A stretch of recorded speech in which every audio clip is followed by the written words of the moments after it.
Quand on magasine nos vêtements, évidemment, on cherche le beau bon pas cher. Mais ça se fait parfois au détriment d'autres êtres humains. Par exemple, au Bangladesh.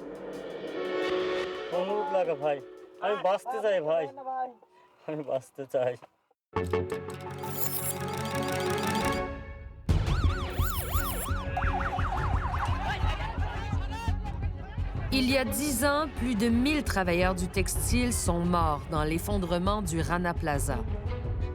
Un immeuble qui faisait peur aux ouvriers en raison de ses problèmes de structure. Mais on leur a ordonné de retourner au travail pour fabriquer de la marchandise pour Zara, Walmart et pour Joe Fresh, la marque vendue par Loblaw et Provigo. Un drame à l'autre bout du monde, mais très intimement lié à nous, au Canada.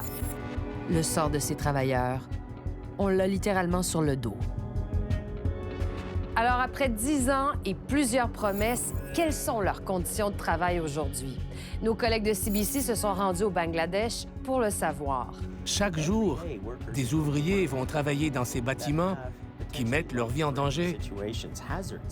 N'est-ce pas préoccupant? Oui, ça l'est. Mais est-il arrivé quelque chose? Non, il n'est rien arrivé. Attendez-vous que quelque chose se produise? Ici Marie-Maude Denis, bienvenue à Enquête.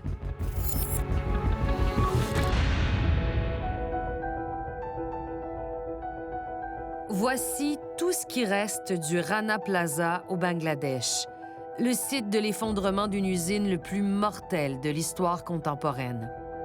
Tombé dans l'oubli, le site est devenu un dépotoir à ciel ouvert où s'entassent des tas de déchets des usines de vêtements avoisinantes. Les affaires prospèrent, tandis que les souvenirs s'effacent.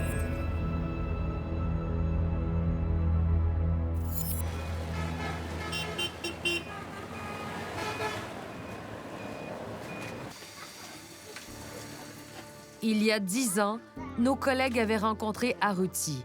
Sa mère avait péri dans la catastrophe et elle est elle-même restée piégée plusieurs jours sous les décombres. Aruti avait dû être amputée d'une partie de sa jambe. Elle cousait 150 poches par heure pour fabriquer des shorts Joe Fresh pour les Canadiens. Que ressentez-vous quand vous regardez ce short? Je suis triste. Si je n'avais pas travaillé dans cette usine, tout ça ne serait pas arrivé. Je me sens très triste en voyant ce short. Elle disait à l'époque qu'elle ne pouvait plus travailler. Alors comment survit-elle aujourd'hui?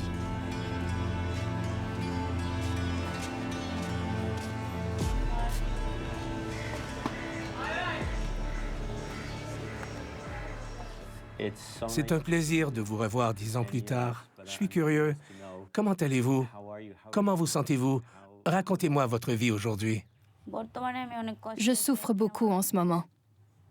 J'ai perdu ma jambe et c'est très difficile de marcher avec un enfant. Ça dure depuis 10 ans. Aujourd'hui, elle s'appelle Shumi. Elle est mariée et mère d'un jeune enfant. Il y a 10 ans, le monde se sentait concerné, préoccupé par les travailleurs comme toi. As-tu l'impression d'avoir aujourd'hui été oublié? Ils nous ont promis beaucoup de choses qu'on a perdues dans nos vies, comme des soins de santé, des traitements et des dépenses familiales. On est seul à ressentir cette douleur. Des vies brisées et des promesses rompues. Quel est le bilan de la tragédie du Rana Plaza une décennie plus tard?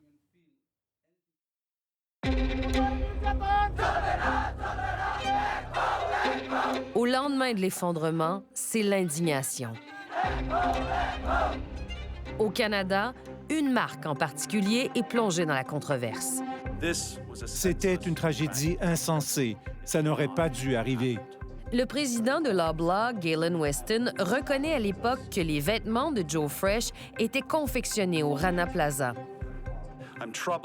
Ça me préoccupe qu'en dépit de notre engagement clair en faveur des normes d'approvisionnement éthiques les plus élevées, notre entreprise soit impliquée dans une telle horrible tragédie.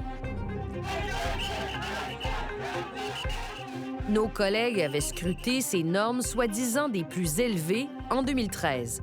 Ils avaient interviewé en prison Bazlus Adnan, qui avait été identifié à l'époque comme l'un des responsables de l'effondrement du Rana Plaza.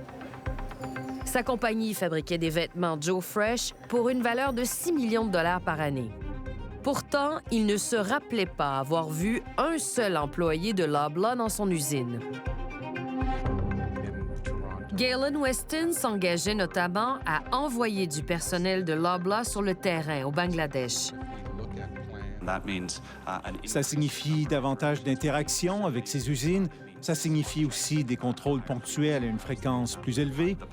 Dans un communiqué, Loblaw avait aussi promis une compensation financière directe et à long terme pour les victimes et leurs familles. Notre priorité est de faire le nécessaire pour les victimes de cette tragédie. De plus, Loblaw signait un accord avec d'autres marques internationales qui forceraient les compagnies au Bangladesh à régler leurs problèmes de sécurité, sous peine de fermeture.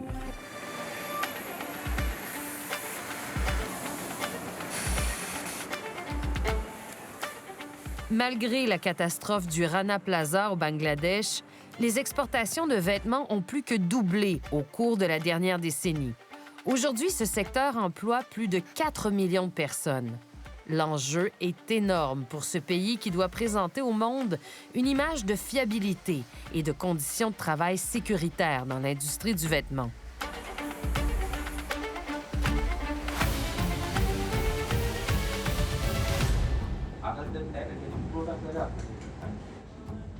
L'accord a introduit des inspections indépendantes en matière de sécurité du bâtiment. Et c'est un Canadien qui était aux commandes. L'ampleur de la tâche m'avait complètement échappé. Brad Lowen est ingénieur en sécurité incendie. Il n'avait jamais mis les pieds au Bangladesh avant ce mandat. Combien de bâtiments inspectés présentaient des problèmes de structure susceptibles d'en faire le prochain Rana Plaza? Je dirais une cinquantaine. Nous avons dû en faire évacuer 50 dans les heures qui ont suivi notre inspection initiale. Il y avait des problèmes liés à la sécurité incendie aussi. En 2012, un an avant l'effondrement du Rana Plaza, quelques 120 personnes avaient péri dans l'incendie de l'usine Tazreen au Bangladesh. Les portes étaient bloquées par des boîtes et il n'y avait pas d'issue de secours. Le système de sécurité incendie était épouvantable, très dangereux. Ces bâtiments étaient des pièges à incendie. Une liste répertoriant 1700 usines a été remise à Lowen et il avait un an pour toutes les inspecter. Nous avons envoyé 3 équipes d'ingénieurs. Plus de la moitié de ces usines avaient des issues de secours cadenassées. Nous les avons obligés à les couper. Mais quand Lowen a menacé de fermer les usines qui présentaient des risques pour la sécurité, les compagnies internationales ont d'abord résisté. Je recevais des appels des responsables de l'approvisionnement qui me disaient « On est heureux de quitter cette usine si vous nous dites qu'elle n'est pas sécuritaire. Notre commande devrait être prête dans 2 semaines. Alors, nous partirons. » Je leur disais « Non, non, non. » Mais ils ont dû rapidement se faire à l'idée que ces usines représentaient un tel danger que leur production de jeans en cours devait s'arrêter sur le champ. Étiez-vous surpris que les marques s'opposent à ces mesures alors qu'elles étaient signataires de cet accord? Oui, à un certain point, oui. J'ai été surpris. 1500 travailleurs sont morts dans les 2 années avant la mise sur pied de l'accord. Et dans les 10 ans suivants, le bilan a été réduit à environ 70 décès. Il y a eu un changement phénoménal au cours des 10 dernières années. Et tout cela grâce à cet accord. Kalpana Akhter a commencé à travailler dans l'industrie du vêtement à l'âge de 12 ans. Aujourd'hui, elle est l'une des militantes les plus actives pour la défense des droits des travailleurs au Bangladesh. C'était la première fois que l'on considérait les ouvriers comme des êtres humains, des travailleurs et non comme de l'équipement.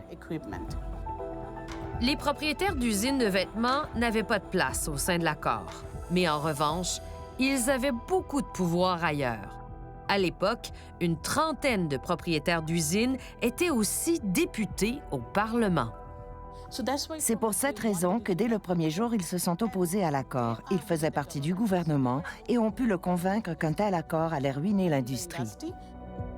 Un propriétaire qui avait dû fermer ses 3 usines après avoir été accusé de falsification de rapports sur la sécurité des bâtiments avait poursuivi le groupe de sécurité internationale en invoquant le fait que l'accord n'avait pas à lui dire comment gérer son entreprise.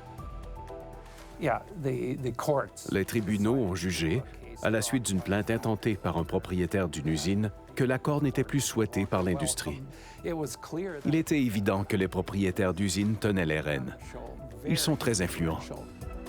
Un nouveau système d'inspection est mis en place, mais avec une grosse différence. Les puissants propriétaires d'usines vont prendre part à la supervision. Au retour, nos collègues ne sont vraiment pas les bienvenus dans une usine qui fabrique des vêtements Joe Fresh. Vous n'avez pas de rendez-vous aujourd'hui. Ce n'est pas possible. Nous avons essayé d'obtenir un rendez-vous avec l'Oblat. Ils nous ont dit ne pas pouvoir nous aider.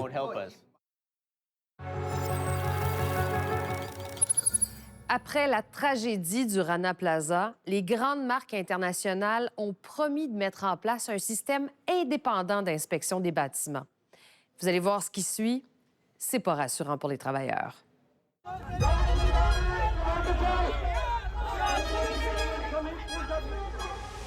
Dix ans se sont écoulés depuis l'effondrement tragique du Rana Plaza au Bangladesh. La colère et la tristesse sont encore très présentes aujourd'hui. Cette tragédie a tué plus de 1000 ouvriers du textile. Nos collègues de CBC ont voulu savoir si les travailleurs qui fabriquent nos vêtements sont plus en sécurité aujourd'hui. Le Bangladesh a mis en place un nouvel organisme d'inspection de la sécurité. Le RSC a invité nos collègues à visiter une usine. Epilion Knitwear, avec ses 22 000 employés, est l'un des plus gros fabricants de vêtements au Bangladesh. Environ 1200 ouvriers ont été convoqués à une réunion pour passer en revue les protocoles de sécurité et signaler tout danger constaté sur le lieu de travail. Ça ressemble à une mise en scène destinée aux inspecteurs du RSC. Le message, toutefois, est clair, c'est le nouveau Bangladesh. Quel souvenir gardez-vous du Rana Plaza il y a 10 ans? C'est un souvenir assez douloureux. Un mélange de tristesse, d'urgence, de changement nécessaire, tout cela réuni. Abdul Haq dirige le RSC. C'est lui le nouveau shérif en ville depuis que l'ancien accord international a été aboli en 2020. Si l'accord a contribué à améliorer la sécurité des bâtiments, pourquoi a-t-il été dissous? Bonne question. Ils n'ont pas impliqué l'industrie du textile dès le début. Il est vrai que les propriétaires d'usines n'ont pas été impliqués dans la prise de décision dans le cadre de l'ancien accord, mais c'était voulu. Ce sont eux qui devaient être surveillés. Ils n'appréciaient plus l'approche fondée sur la surveillance. Bien sûr, les propriétaires d'usines n'appréciaient pas que cet organisme leur dise quoi faire. Pourquoi ce sont les propriétaires d'usines qui décident de maintenir ou de dissoudre l'accord? Pourquoi ce sont les propriétaires d'usines qui décident? C'est au système judiciaire du Bangladesh de décider, pas aux propriétaires d'usines. Sur la base des plaintes déposées par les usines. Je pense que le changement est le mot d'ordre. Alors, s'agit-il d'un changement pour le mieux? C'est un changement pour le mieux. Mais est-ce un changement pour le mieux? L'équipe a fait ses propres recherches pour le savoir. La société Loblaw et Provigo, avec sa marque Joe Fresh, est l'une des entreprises canadiennes qui brasse le plus d'affaires au Bangladesh. Nos collègues ont scruté à la loupe les rapports d'inspection de 21 usines où les vêtements Joe Fresh sont fabriqués depuis 2019. Certaines de ces usines présentaient de sérieuses lacunes en matière de sécurité. Par exemple, le système d'alarme incendie dans l'une de ces usines était jugé obsolète, mais ça a pris des années pour le mettre à jour. Et puis, il y a Meditex Industries qui présente un bilan accablant en matière de sécurité. Nos collègues ont demandé à Loblaw de les mettre en contact avec les responsables de Meditex afin de visiter leur usine. Et la réponse fut que ce n'était pas possible pour le moment. Cette usine fabrique des vêtements pour Joe Fresh, une entreprise canadienne. Nos collègues décident donc de se rendre directement sur place.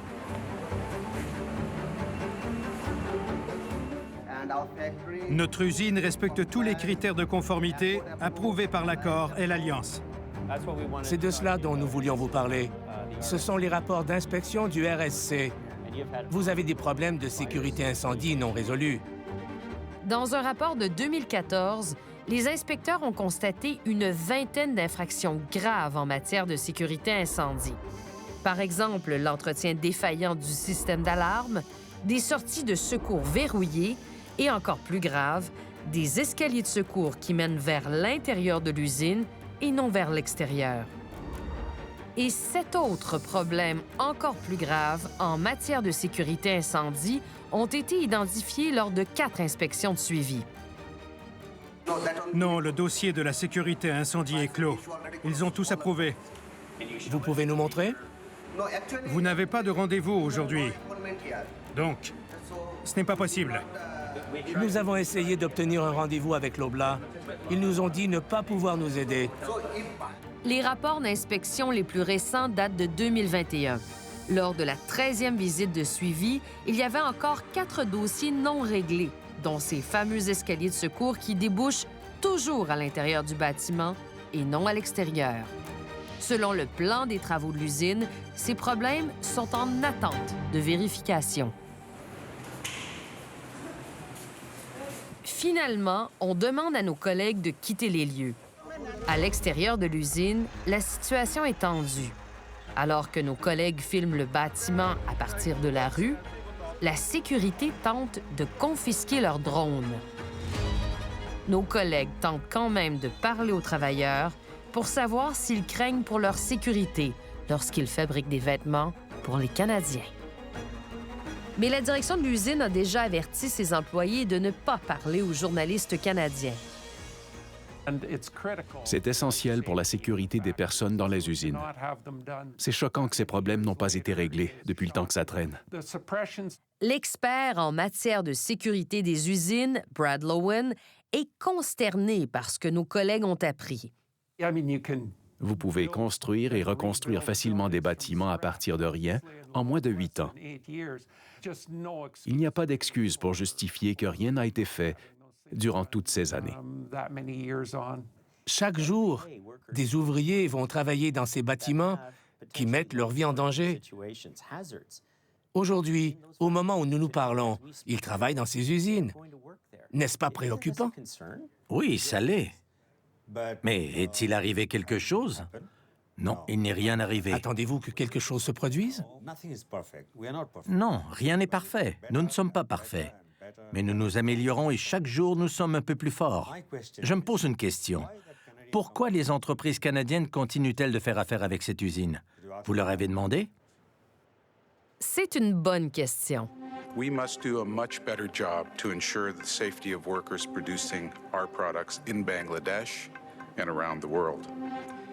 D'autant plus qu'à la suite de l'effondrement du Rana Plaza en 2013, le fondateur de Joe Fresh s'est engagé à améliorer leurs standards. We are establishing a new standard at Loblaw. Any Loblaw brand's product produced for sale by us must be made in a facility that respects all local construction and building codes. Parmi les 21 usines qui fabriquent des vêtements pour Loblaw depuis 2019, nos collègues ont identifié 176 infractions en matière de sécurité. Appelé à réagir à cette découverte, Loblaw affirme ne plus faire affaire avec 2 de ses usines. L'entreprise ajoute « Les efforts pour assurer la sécurité dans les usines est un processus actif et dynamique que nous prenons très au sérieux. » Loblaw ajoute que leurs 7 employés sur le terrain font leur propre vérification à chaque usine. Alors que Joe Fresh n'est pas la seule marque ni la plus importante dans ces usines, nous nous assurons que chacune d'entre elles soit conforme à nos normes rigoureuses. Toutefois, Lowen n'est pas le seul à s'inquiéter. En 2023, le Centre de dialogue sur les politiques au Bangladesh, un groupe de recherche indépendant, a examiné les travaux du RSC. L'organisme a constaté une augmentation d'accidents et d'incendies dans les usines. De plus, des employés du RSC ont confié au centre avoir subi des pressions indirectes de la part des employeurs et des organismes gouvernementaux qui les empêchent de procéder à des évaluations indépendantes. Le conseil, qui a succédé à l'accord, ne fonctionne pas de la même façon. C'est totalement différent. Les marques, au fond, se réjouissaient que l'accord ait été dissous. Rien de tout cela ne surprend la militante des droits des travailleurs, Kalpana Akhter. Mais qui demande des comptes aux propriétaires d'usines? Qui les oblige à régler les problèmes? Ça devrait être les marques et le conseil d'administration du RSC. On pourrait leur poser cette question. Mais que se passe-t-il? Ça se passe comme ça, en réalité. Je ne crois pas. C'est pour cette raison que nous n'avons plus confiance en le RSC.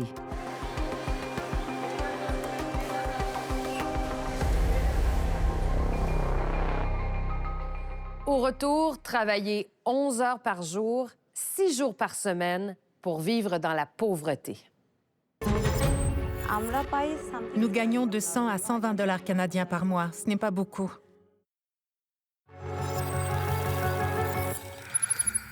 Pour comprendre pourquoi les travailleurs du textile au Bangladesh gagnent des salaires de misère, il faut s'intéresser au fonctionnement du gouvernement. Parce que ce sont souvent ceux qui exploitent ces usines qui écrivent la loi.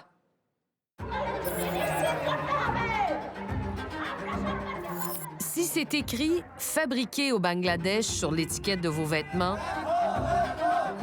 ils ont sûrement été fabriqués par ces ouvriers dont les salaires les condamnent à la pauvreté. Des dizaines d'affrontements sanglants ont eu lieu entre la police et les manifestants. C'est la face cachée des vêtements pas chers qu'on achète. En 2023, le salaire le plus bas d'un ouvrier du textile au Bangladesh était de seulement 98 $ par mois, bien en deçà du Vietnam à 178 $ ou de la Chine et du Cambodge où les salaires minimums sont d'environ 274 $ par mois. Rien n'empêche une entreprise canadienne de payer plus que le salaire minimum, mais le font-elles? Ce rapport de 2021 s'est penché sur cette question. Le Fonds humanitaire des métallos a comparé les entreprises canadiennes aux autres marques internationales qui fabriquent des vêtements au Bangladesh. Nous avons découvert que les ouvriers qui travaillent pour des marques canadiennes ne sont pas plus avantagés que ceux qui travaillent pour d'autres marques. Dans le cadre de sa recherche, Sushmita Prita a rencontré 35 ouvriers d'usine qui fabriquent des vêtements pour 5 marques canadiennes populaires, dont Joe Fresh. Les marques doivent cesser le 2 poids 2 mesures.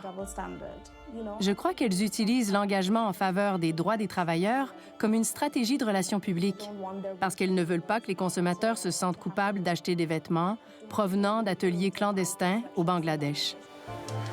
Le salaire de subsistance au Bangladesh est de 650 $ canadiens par mois, selon un regroupement syndical.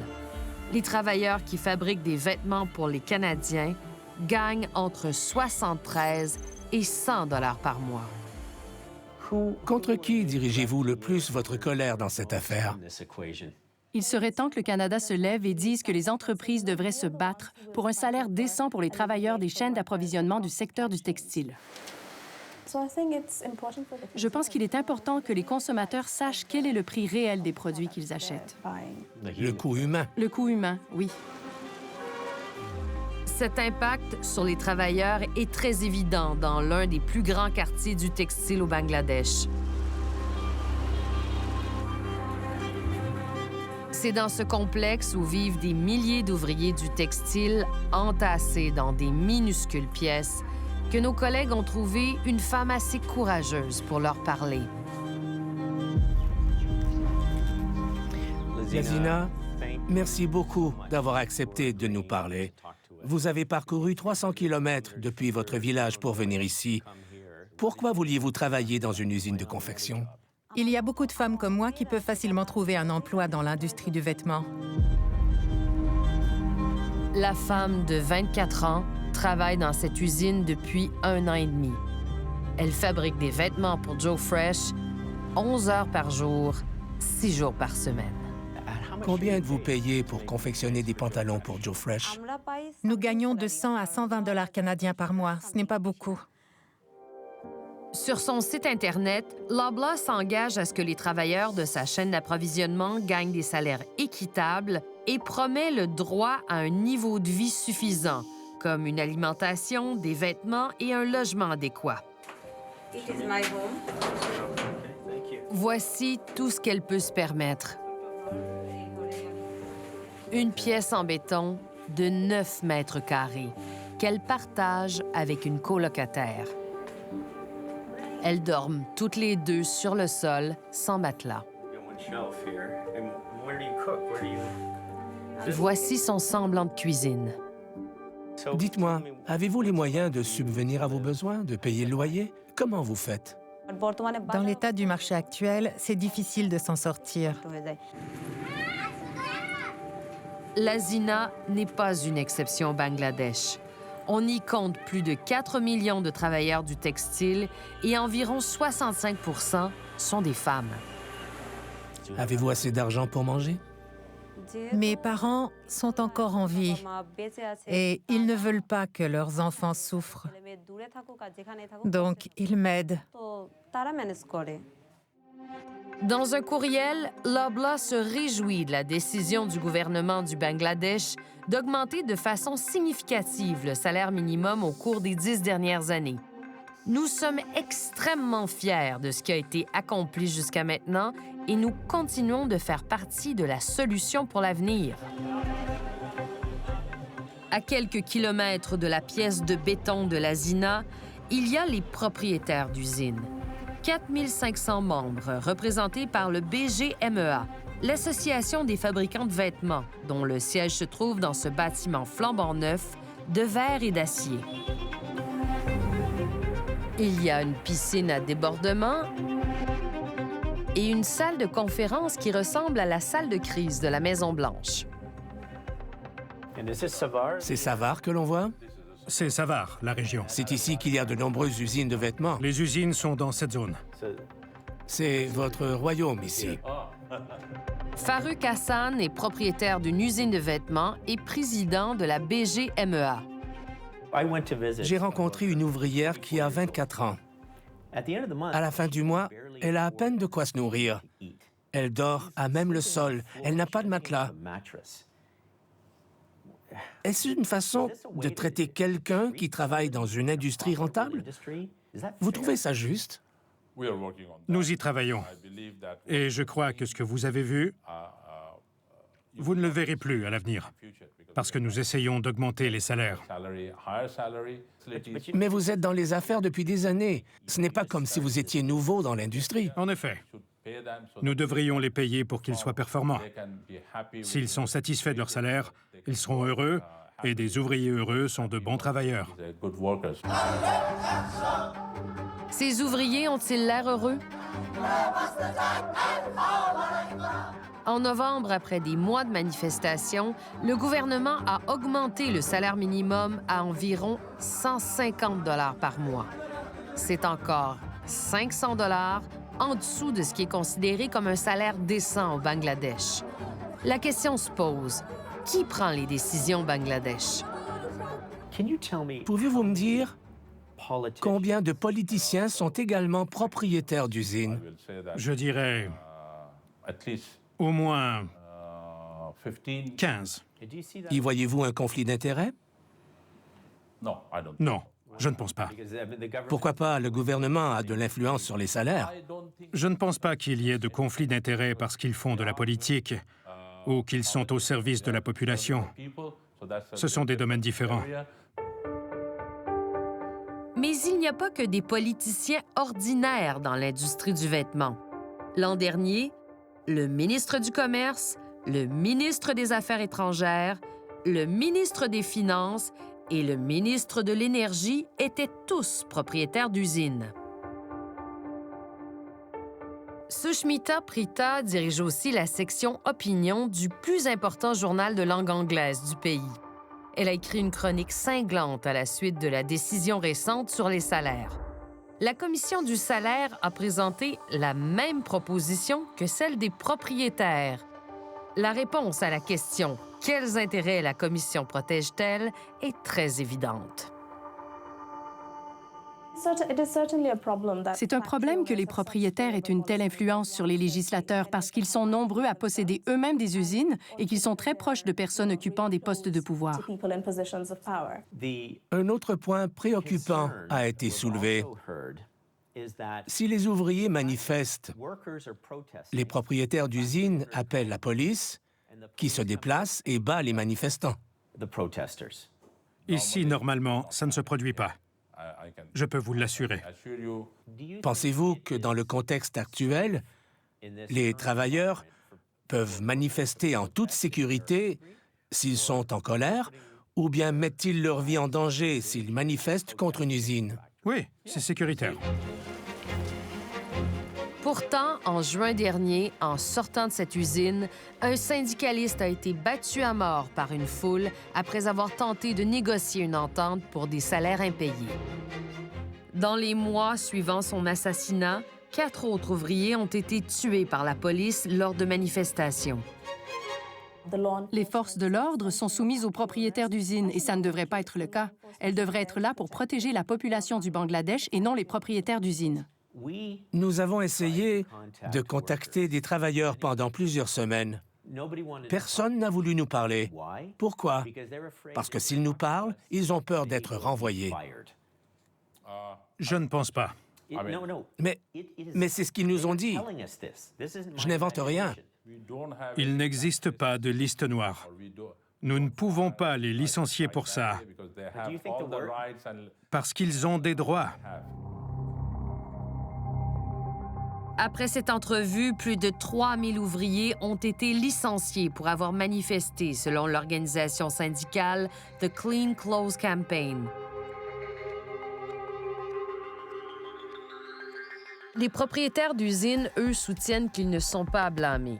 Ils dénoncent plutôt les puissantes marques internationales qui mettent de la pression sur les propriétaires et les travailleurs pour fabriquer des vêtements au prix les plus bas possibles.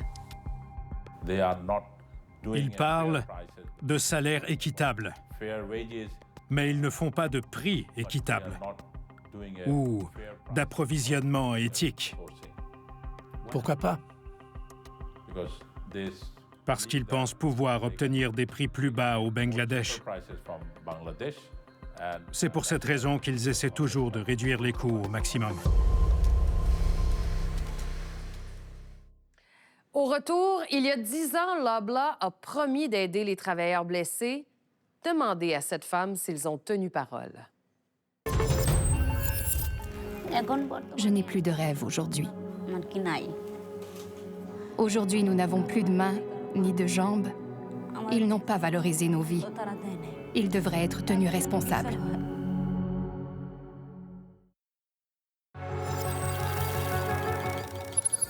On vous a présenté en début de reportage Shumi, qui a perdu sa jambe dans l'effondrement il y a 10 ans. Et à l'époque, Loblaw avait promis d'aider les blessés comme elle. Mais voyez à quel point on ne lui a pas rendu justice.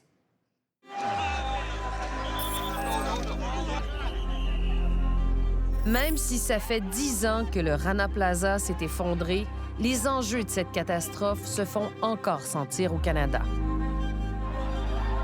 En 2013, alors que le Bangladesh pleurait la perte de plus de 1000 vies, Joe Fresh continuait de vendre ses vêtements.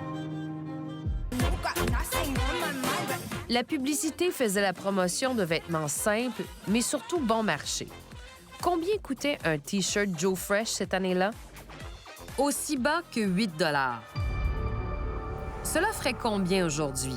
Eh bien, malgré l'inflation, un T-shirt se vend toujours à un peu plus de 8 $. Et converti en dollars de 2013, c'est encore moins cher. Alors, comment est-ce possible? C'est une bonne question. Le modèle d'entreprise doit changer. Le modèle d'entreprise, c'est plutôt le nivellement par le bas. Les marques exigent les plus bas prix, sinon elles vont voir ailleurs. Dans les 5 années qui ont suivi l'effondrement du Rana Plaza, les prix que les marques sont prêtes à payer ont baissé en moyenne de 13 %, alors que tous les autres coûts de l'usine ont augmenté. L'électricité, les matériaux, l'équipement, les travailleurs, eux, vivent toujours dans la pauvreté. Ça fait 32 ans que je travaille dans ce secteur et je ne veux pas attendre 40 ans de plus pour toucher un salaire de subsistance. C'est maintenant que nous en avons besoin et c'est maintenant que la compagnie devrait agir. En 2022, Kalpana Akhter a voyagé jusqu'à Toronto avec un message clair pour Joe Fresh. Ils s'approvisionnent dans notre pays, mais ils négligent encore 2 engagements, la transparence et le salaire de subsistance. Il est plus que temps. Elle n'est pas la seule à essayer d'attirer l'attention de Joe Fresh. Nos collègues se sont rendus au siège social à Toronto pour obtenir une entrevue. Je m'appelle Mark Kelly de l'émission Fifth Estate. Nous essayons de vous contacter depuis quelques semaines. Nos collègues avaient beaucoup de questions à poser à Joe Fresh, la marque de Loblaw et Provigo. Qu'en est-il de toutes ces promesses d'améliorer les conditions de leurs ouvriers qui fabriquent leurs vêtements? Mais le président de Loblaw refuse d'accorder une entrevue. L'entreprise envoie plutôt un courriel. Les efforts d'aide et de reconstruction au cours des 10 dernières années ont aidé à améliorer l'économie et la vie de millions de personnes. Nous avons fourni plus de 5 millions de dollars en dédommagement aux personnes et aux familles touchées par l'effondrement du Rana Plaza. Nous maintenons notre engagement de transparence et d'imputabilité dans notre chaîne d'approvisionnement. Nous continuons de collaborer avec tous les intervenants pour apporter des changements positifs et protéger les droits et le bien-être des travailleurs qui fabriquent nos produits. Quant à l'accord sur la sécurité au Bangladesh, il a peut-être été chassé du pays, mais aujourd'hui, le Canadien Brad Lowen a implanté le modèle d'inspection de sécurité au Pakistan. Et l'accord international est sur le point de s'étendre aux usines de textiles au Maroc, au Sri Lanka et en Inde. Le fait que l'accord soit appliqué dans d'autres pays témoigne de l'importance que les gens accordent à la sécurité dans les usines, alors que le Bangladesh a rejeté l'accord. Ils ont choisi un chemin différent. Lazina Akhter, qui travaille de longues heures, 6 jours par semaine pour fabriquer des vêtements pour Joe Fresh, rêve d'une vie meilleure. Pendant sa seule journée de congé par semaine, elle étudie en ingénierie textile à l'université. Elle veut devenir leader dans l'industrie du vêtement pour améliorer la vie des travailleurs. Regardez la situation au Bangladesh. Si Joe Fresh payait ses produits quelques dollars de plus, cela aiderait l'entreprise, le propriétaire et des milliers de travailleurs comme moi. Un nouveau modèle dans l'industrie du vêtement n'aidera pas Shumi. À cause de ses blessures, elle dit être trop lente pour travailler dans la mode éphémère. Elle est aujourd'hui enceinte de son 2e enfant. Elle a reçu un dédommagement initial de 12 000 $ canadiens. Mais elle doit toujours payer environ 1 200 $ chaque année pour remplacer sa prothèse. Cela représente à peu près le salaire annuel d'un ouvrier pour des vêtements fabriqués au Bangladesh.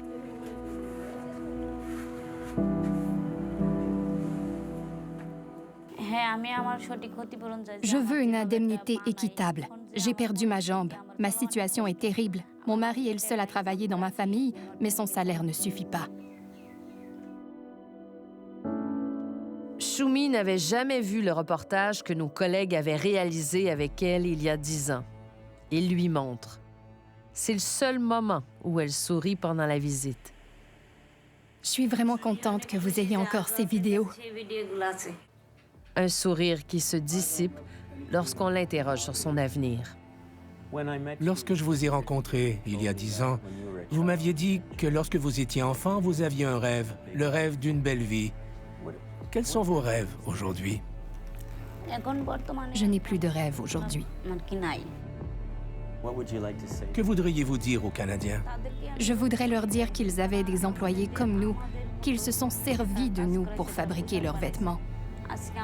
Nous sommes morts pour cela. Aujourd'hui, nous n'avons plus de mains ni de jambes. Ils n'ont pas valorisé nos vies. Ils devraient être tenus responsables.